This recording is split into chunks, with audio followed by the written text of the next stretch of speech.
Certaines épreuves sont plus difficiles que d'autres, mais si tu sais développer ta résilience, tu en sortiras toujours gagnant. Dans le cas contraire, tu pourrais continuer à construire les murs de ta prison mentale. En fait, les épreuves de la vie ont deux issues, la délivrance ou l'enfermement. Soit elles te libèrent de l'espace, brisent une chaîne ou enlèvent un barreau, soit elles resserrent les murs de ta propre cellule. Voilà ce que j'ai à dire aux détenus qui cherchent à s'évader. Au bout de chaque épreuve, il y a une clé à décrocher. Celle-ci te permettra d'accéder à une cour qui te donnera une vue sur d'autres horizons. Et porte après porte, tu parviendras à t'évader des maisons de détention dans lesquelles tu t'es toi-même condamné. Voici 18 leçons pour rester calme, tenir bon durant les temps difficiles et s'enfuir de cet état d'auto-emprisonnement. Première leçon, ça va passer. L'univers est vivant. Ses lois sont toujours en vigueur et il n'y déroge jamais. Il est perpétuellement en mouvement et en constante expansion. Tout dans ce monde est dynamique. Tout change, tout pousse et chaque chose suit des cycles naturels. Rien n'est figé et rien n'est jamais acquis. C'est parfois inconfortable. Pourtant, tout est réglé et maîtrisé. Si tu ne sais pas quoi faire, c'est peut-être parce que tu n'as rien à faire. Chaque saison a son importance. Tu ne peux pas en sauter une, et il y a une raison à cela. Il faut que tu passes par là. Et ton monde intérieur est à l'image de ce monde extérieur. Rien n'est vraiment permanent. Tu vas être triste, tu vas souffrir, tu vas perdre, tu vas être en galère. Et tout cela est nécessaire. Tu n'es finalement ici qu'en semi-liberté. Tu es d'abord soumis à des lois physiques et spirituelles. Et vouloir tout contrôler ne fera du mal qu'à toi-même. Si tu as compris cela, lâche prise et patiente, car tout finit par bouger, par se débloquer naturellement. Reste attentif et tu comprendras ce qui viendra et la raison du blocage. Deuxième leçon, il y a une justice. Ce qui t'arrive n'est pas la décision arbitraire d'un maton qui veut juste te voir souffrir. La vie n'est pas une torture, même si parfois elle semble tourner à la punition. Nos vies respectives s'entrecroisent, des fois s'entrechoquent, mais il n'y a jamais de hasard ni d'événements aléatoires. On devra essuyer des torts, des dommages et des préjudices de la part d'autrui. Mais il y a un ultime surveillant aux aguets qui sait faire parvenir chaque affaire à la justice et à une issue favorable. Il te prépare chaque jour pour ce que tu auras besoin plus tard. Tu n'es donc ni une victime, ni un coupable. Tu es juste responsabilisé et tu as la capacité de retourner cette épreuve à ton avantage. Troisième leçon, fais ce que tu as à faire. Comme nous l'avons vu ensemble, nous n'avons pas un contrôle absolu sur les éléments extérieurs. En revanche, nous avons une marge de manœuvre sur nous-mêmes. Durant les temps difficiles, nous avons tendance à perdre l'envie et la motivation. Nos pensées et nos émotions nous empêchent d'aller de l'avant. Il faut savoir les accueillir et les comprendre, mais il faut aussi savoir ne pas se laisser croupir sous leur verrou. Surpasse tes doutes et tes peurs en passant à l'action. Tu réduiras leur flux et leur donneras moins de pouvoir sur toi. Si tu ne parviens pas à les dépasser, ils finiront par te mettre au fond du trou. Avoir de la peine, c'est normal, mais les laisser nous écrouer n'est pas une solution. Il y a toujours quelque chose à faire. Si tu ne l'as pas fait, fais-le. Si tu l'as fait, passe à autre chose. Moins tu agis, plus tu les nourris. Plus tu agis, plus tu les sublimes. C'est l'équation. En fait, l'un dominera l'autre. Si tu les laisses t'empêcher d'avancer, elles t'aveugleront et te maintiendront dans l'illusion. Tu es prévenu. Quatrième leçon, chaque situation te permet d'évoluer. Les épreuves de la vie, qu'elles soient faciles ou difficiles, amères ou sucrées, ne représentent qu'un bout de chiffon qu'on nous donne pour purifier nos cœurs afin de les rendre propres, immaculés, sains et éclatants. On perd l'équilibre, on se trompe, on perd le cap, et ces difficultés nous rappellent à l'ordre, nous font prendre du recul, comme dans une maison de correction. Chaque maladie a un sens, chaque privation ou frustration aussi. On traîne des blessures intérieures, des fausses croyances, des mauvaises habitudes, des comportements égotiques. Et ces épreuves nous aident à les identifier et à les corriger. Si tu supportes les difficultés sans apprendre, sans évoluer, elles se réitéreront jusqu'à ce que tu comprennes. Regarde tout problème comme une expérience, une éducation. Chaque échec comme une excellente leçon d'apprentissage. Tous les gens qui réussissent ont d'abord échoué plusieurs fois. Il n'y a pas de meilleure opportunité. Demande-toi, quelle leçon dois-je en tirer ? Si tu veux évoluer humainement, grandir spirituellement, alors chaque épreuve te rendra plus fort, plus sûr, plus confiant. Chacune sera une étape de plus vers ton ascension. 5e leçon, réduis tes attentes.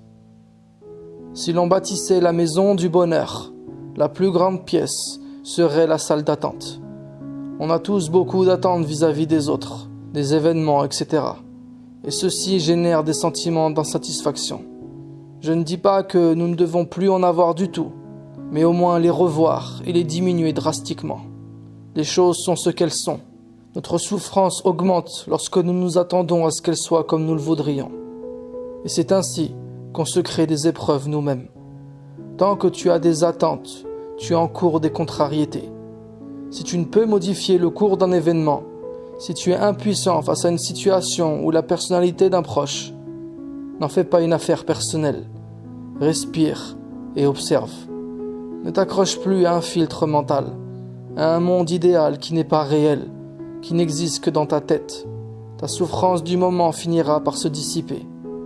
Mais tant que tu forceras pour que la réalité ressemble à ce que tu t'entêtes à imaginer, tu prolongeras ton supplice. T'attacher à ce qui n'est pas t'empêche d'apprécier ce qui est. Autrement dit, attendre que ce soit différent ou autrement t'empêche de profiter des choses telles qu'elles sont. 6e leçon, repose-toi. Lorsqu'ils sont malades, les animaux se privent volontairement de nourriture et reposent leur métabolisme. Ils savent intuitivement que le temps fait son œuvre et régénère chaque cellule. Lors d'une lourde épreuve, tu peux te sentir assommé, KO, en manque d'énergie. En accordant du repos à ton esprit troublé, les choses t'apparaîtront alors clairement, comme de la vase boueuse qui retombe au fond de l'eau et lui rend sa clarté. 7e leçon, reste confiant. Pour un prisonnier, visualiser sa réinsertion l'aide à tenir. Mais perdre espoir a un goût amer qui lui gâche l'existence. Sache que l'espoir en dehors de cette prison physique est identique. Même quand il te semblera que tu as tout perdu, pense aux arbres. Eux aussi perdent leurs feuilles en automne, mais ils restent debout en attendant les jours meilleurs du printemps. Souvent, lorsqu'on regarde en arrière, on constate que ce que nous considérions comme mauvais était en fait le meilleur qui devait arriver. Garde cette vision long terme et rassure-toi. Les choses se passent comme elles doivent se passer. Allah est bienveillant, il œuvre toujours pour notre bien. Ton matricule est auprès de lui. Tu n'as pas été jeté aux oubliettes. Ton tour viendra. Même celui qui rampe comme une chenille et qui se traîne comme une larve porte en lui un splendide papillon. 8e leçon, tout est possible. Des miracles se produisent tous les jours. Et nous sommes impliqués dans ces miracles par notre foi et notre audace. Il n'y a jamais une absence totale de lumière sur terre. L'obscurité n'est jamais indéfiniment arrêtée. Lorsque le soleil se couche, la lune nous éclaire et les étoiles nous guident. Chez toi aussi, c'est en gardant toujours une flamme allumée que tu trouveras en toi le pouvoir de vivre des miracles. 9e leçon, ne juge pas les apparences. Ne regarde pas les difficultés seulement avec un œil extérieur. Regarde au-delà des problèmes.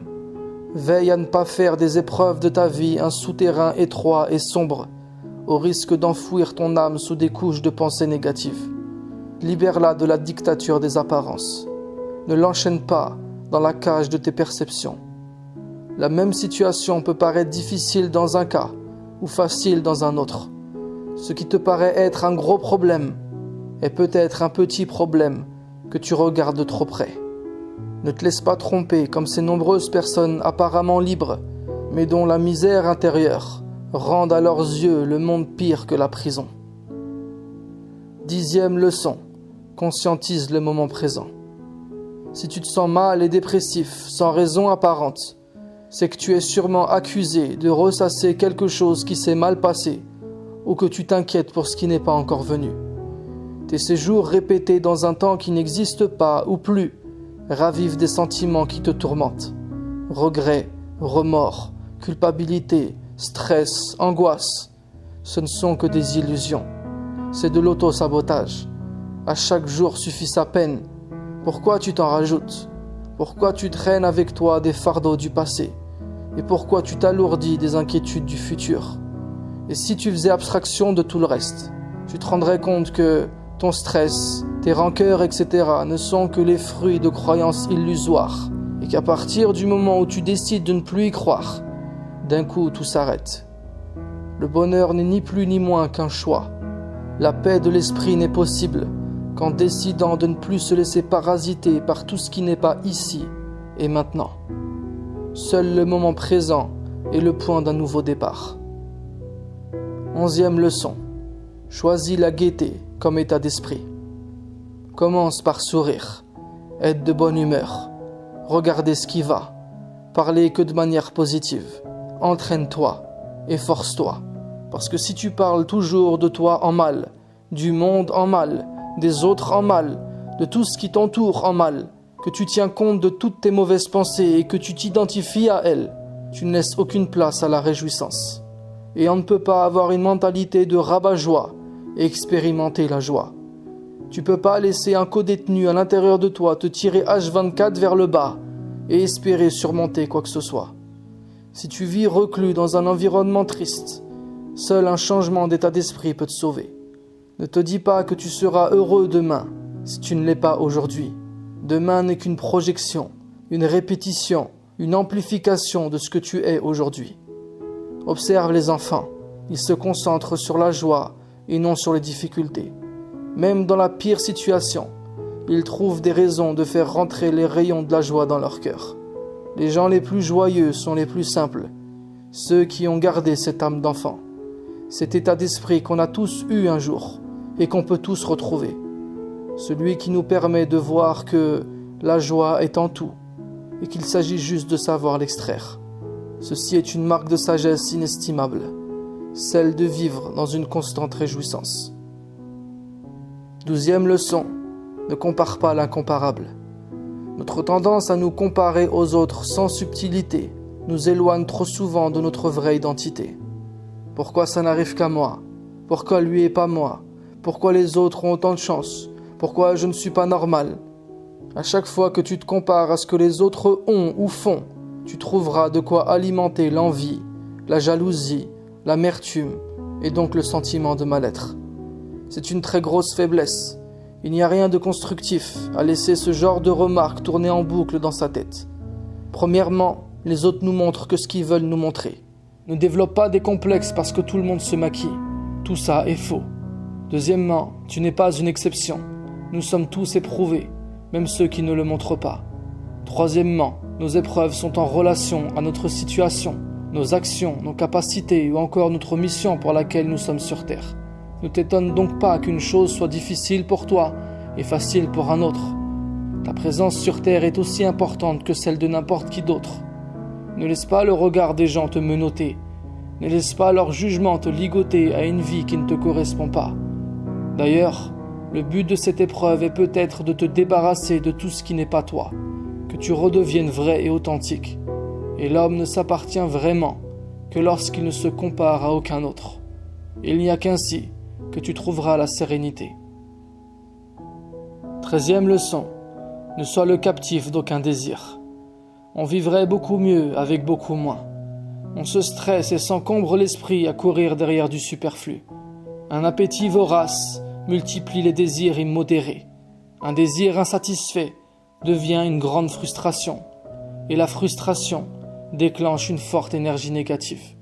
C'est le serpent qui se mord la queue. Combien de gens sont bloqués dans cette roue de hamster et s'imaginent avancer? Ils s'épuisent sans même savoir pourquoi. l'épuisement et la pénitence de ceux qui ont tout réduit à la dimension matérielle. Le feu de l'enfer est le symbole de ceux qui ne se rassasient jamais. Addiction passionnelle, passion addictive, caprice immature, consommation, futilité, avidité, l'argent, la chair, le strass et les paillettes. Se cantonner au désir mondain est le propre des bestiaux, et une vie dépourvue de sens laisse un goût amer à notre existence. L'homme vend son âme lorsqu'il ne suit que ses appétences et cède à tous ses penchants. Ne les place pas devant toi, laisse-les derrière. Ils ne sont pas des buts à atteindre, c'est juste du bonus. Tant que tu leur courras derrière, ils te fuiront, tel celui qui court derrière son ombre. Et dès lors que tu t'en détourneras, ils te courront indubitablement après, en te suivant comme ton ombre. Le désir transforme les rois en esclaves, et la modération transforme les esclaves en rois. 14e leçon, le changement commence en soi. Notre âme est notre forteresse inviolable. Ne la laissons pas dépendre des situations extérieures. Tant qu'elle reste libre et heureuse, nous ne ressentons pas le poids du malheur. Nous pensons à tort que tout ira bien quand les circonstances changeront. Mais en vérité, les circonstances ne changent que lorsque le changement se produit à l'intérieur de soi. Ton monde extérieur est le reflet de ton monde intérieur. Donne un sens à ce qui t'arrive, regarde différemment, et la situation sera profondément différente. La même situation peut être perçue et vécue complètement autrement. Tu peux t'apitoyer et te plaindre. Tu peux aussi l'accueillir et l'expérimenter. Et c'est là que la situation change. Si tu broies du noir, c'est que c'est sombre au fond de toi. Mais si ton monde intérieur ressemble à un cachot, rappelle-toi d'une chose.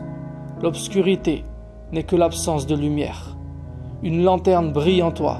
Découvre-la et tout le reste deviendra plus lumineux. 15e leçon. Sois reconnaissant pour tout ce que tu as. Tu pourrais avoir plus, c'est vrai, mais tu pourrais aussi avoir moins. C'est embêtant ce que tu vis, c'est vrai, mais tu pourrais vivre encore pire. Et c'est en considérant le pire que tu relativises la gravité de ce qui t'arrive. Et on se plaindrait beaucoup moins, ne serait-ce que si on avait vu des gens affamés, agonisants. Si on avait entendu les cris d'enfants enlevés pendant qu'ils se faisaient violer et violenter seuls, loin de leur famille. Si on avait connu le quotidien des gens qui vivent sous les bombes. Si on écoutait les dernières volontés des malades incurables. Et toi, pendant ce temps-là, des arbres au-dessus de toi bougent leurs feuilles dans le vent. Ta femme à la maison se fait belle et cuisine pour toi. Tes enfants veulent te faire un câlin avec une peau toute douce. Les animaux te fabriquent du lait, du beurre et du fromage tous les jours. Pourquoi t'as arrêté de regarder tout ça? Regarde ta vie de plus près. Elle est belle à mourir. T'as dit merci pour tout ça. Apprécie ce que tu as obtenu jusqu'à ce jour, plutôt que de chercher ailleurs et de te plaindre pour la moindre contrariété. En sachant que ce que tu es dépasse de loin ce que tu as, et que c'est ça qui fait le bonheur. 16e leçon, apprends de l'expérience des autres. Tu n'es pas le seul à connaître cette épreuve. Beaucoup d'autres l'ont vécu et l'ont surmonté. Et si d'autres l'ont fait, tu peux le faire aussi. Plutôt que de vouloir rester seul, écoute ces personnes qui ont traversé ces turbulences t'expliquer comment ils ont fait. Leurs histoires seront très inspirantes pour toi. Tu y trouveras des enseignements d'une grande sagesse qui t'aideront dans les moments difficiles. L'expérience des autres, c'est comme le balisage d'un sentier. Il t'oriente, mais ne t'empêche pas de faire ta propre expérience. Pourquoi refuser des mains tendues? L'isolement prolongé, c'est le couloir de la mort. Les revers des uns sont balayés par les réussites des autres. Malgré des situations défavorables et peu de moyens, d'autres sont parvenus à changer leurs conditions. Ils nous apprennent entre autres que la plus grosse des entraves est la victimisation. 17e leçon. Ne te leurre pas de faux espoirs. Ce qui fait le plus souffrir et le plus désespérer, ce sont les faux espoirs. L'espoir n'agit pas sur tout. Vivre comme s'il n'y avait ni fatalité ni loi naturelle, comme si tout ne dépendait que notre seule volonté, est une illusion totale. C'est le mirage du bonheur. S'accrocher et s'attacher à la matière et la temporalité est le meilleur moyen d'être déçu et trompé. Rien ne sert de lutter contre ce qui est inéluctable. Tu te fais du mal à force de vouloir combattre des éléments établis. Ne marche pas sous le soleil avec un verre de glace. Elle fondra à coup sûr et tu la perdras. Ne place pas dans un corps de terre comme le tien une confiance qui le dépasse. Tandis que tu l'appelleras à vivre, la vie l'appellera à mourir. Ton corps disparaîtra avant de satisfaire tous ses besoins et d'atteindre ses grands espoirs. Le printemps vert est fatalement suivi de l'automne jaune. L'une des meilleures aptitudes pour vivre heureux est l'adaptation. Se préparer à toute éventualité en élargissant sa zone de confort. La pauvreté, le manque, la maladie, la solitude, la souffrance, toutes ces difficultés font partie de la vie. Elles nous forgent et nous éduquent. Tout royaume déclinera et tout roi habitera une tombe un jour. Tout ce qui est dans ce monde s'épuisera inévitablement. Il faut s'y faire. Tu es ici en sursis, en attente d'être extradé vers le monde final et éternel. Tu y seras amené pour comparaître, sans qu'il n'y ait ni caution, ni cavale possible, que du ferme et du durable. Les miradors seront divins. À part ça, rien n'est vraiment sûr.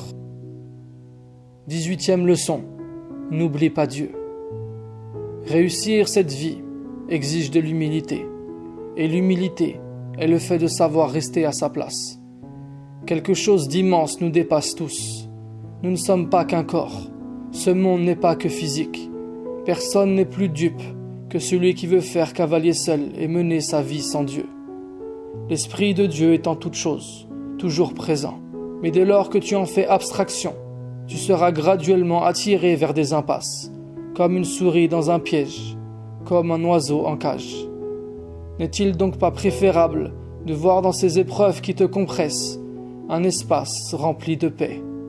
N'est-il pas merveilleux de considérer ce qui est inenvisageable matériellement comme une évidence spirituellement? N'est-il pas venu le temps que tu comprennes que la raison de ton malheur n'est pas les épreuves que tu subis, mais plutôt le fait que tu refuses d'admettre que tu n'es pas le maître de ta vie? Celui qui consent à cela et qui choisit le maître de la réalité spirituelle pour le guider et lui tenir compagnie se trouve à l'abri des océans de chagrin. Chaque individu donne son cœur à celui qui l'adore.